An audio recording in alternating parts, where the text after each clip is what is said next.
এই যে গাছ একটা বান্দর উঠছে কাঁড়াল পড়তে।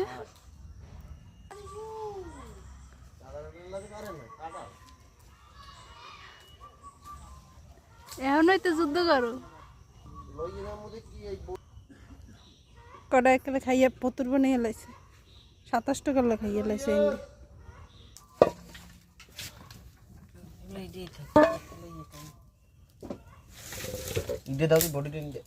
সলেমান আমার দুজন আই পড়ছে।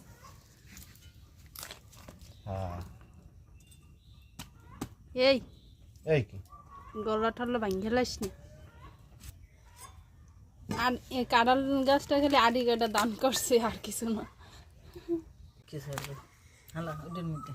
সেই সুন্দর লাগে গেছে গাছ ওটার বদলাটাও পাইলাম ওই খা আর খাইছি।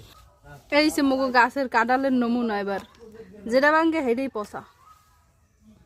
যেদিন কাঁড়াল পাওয়া শুরু করে সেদিন কয়েকটাই কাঁড়াল পায়, আর যেদিন কাঁড়াল খাইতে মন চাইবে সেদিন তো কাঁড়াল একটাকে আধগানও পাকবে না। হঠাৎ করে একালে রাত্রে মুগো বাড়ি ঘরে উড়ন ঠুড়ন একালে টেহা যায় না কাঁড়ালের ঘেরানের ঠেলায়। এবার গাছের গোড়ায় যাই দেখি ঠিকই কাঁড়াল পাকছে তো পাকছে, আবার কড়াই আবার খাইয়ে দেখছে এটা মিষ্টি না তিতা।